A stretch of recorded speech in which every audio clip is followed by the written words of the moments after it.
China tries to silence a CNN crew. I want you to take a look at this. They're physically manhandling me. This is a public space. I'm allowed to report.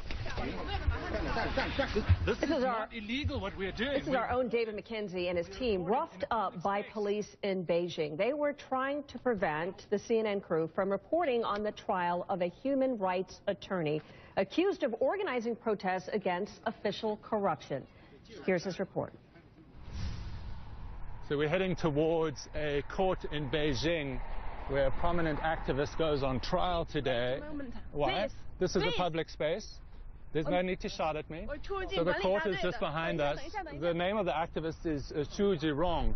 And the reason he's in trial is because he had a gathering of people several times and was one of the founders of the New Citizens Movement. That is why there are all these police surrounding me here. We're going to go try look at the entrance of the court, which is just here. Hello? Sorry, you can't stop me. It's all right. Soon the situation violently escalated. Police and plainclothes men targeting us, taking away our phones and ID and breaking the camera. Yeah, you can't physically. They're physically manhandling us. They're physically manhandling me. This is a public space. I'm allowed to report. I'm allowed to report. We are reporters. We are reporting in a public space.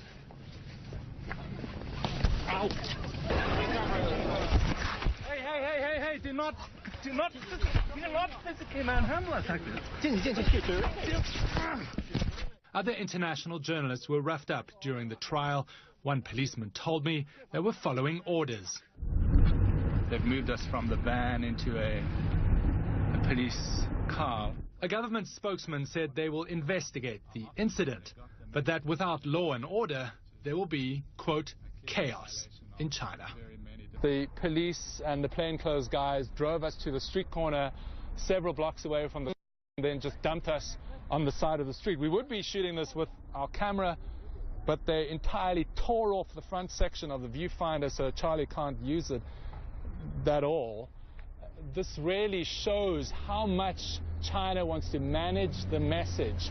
But in doing so, the irony is they betray some of the strong-arm tactics they use against journalists, including us, and obviously it's often far worse for Chinese nationals.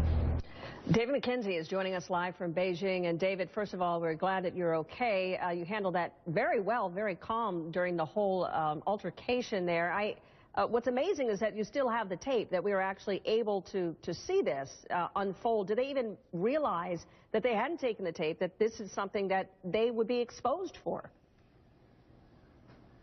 Well, it's a very good question. In fact, we were asking ourselves that same question, Suzanne, out in the field. And generally in these instances, if Chinese authorities stop filming in this country, though on paper we're allowed to film whatever we want, wherever we want, in practice there are several instances in the last year, Suzanne, that we've been stopped, and often they want to see the footage. They just moved us out of the area and dumped us on the side of the street. Do you have any idea, and I know it's very different in Beijing, whether or not there would be any kind of fallout from this? I mean, clearly they've been exposed, but this is what officials essentially are trying to prevent you from doing, which is covering this trial based on someone who is involved in human rights. Well, this is a legal rights, human rights activist, as you say, and the irony here, Suzanne, is that Zhu Zhirong was, in fact, held up as a hero here in China by authorities even some years ago for his mild pressure on the government to change laws so that they are part of within China's own constitution, is the way they put it. But now there's been this clampdown on him and several other activists. It's not just us. Other reporters were pushed out of the scene today, and certainly with the government controlling the courts, the police, the media here in China, they can effectively do what they want. But certainly there is that blowback when they are shown to treat foreign reporters in this way. As I said, often much worse for Chinese dissidents or reporters of Chinese nationality trying to get the word out online or on television sets or just amongst each other. Well, David, you bring up a very good point, and that is the fact that it brings even more attention to the human rights abuses, particularly of that individual who you were calling attention to. Is there any concern now when you go out on the street, when you do your follow-up stories, that that perhaps there will be more action that's taken against you now that they are on your radar and this is out there?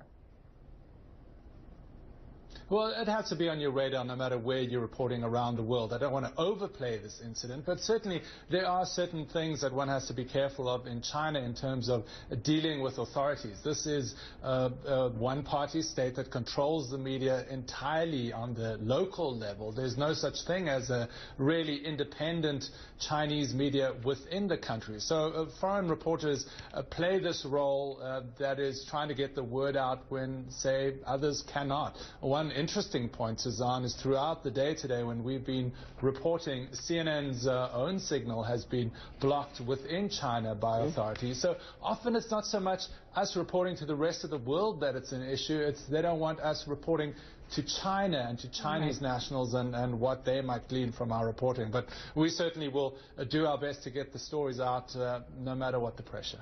All right, David, thank you. Appreciate it as always. Very well handled.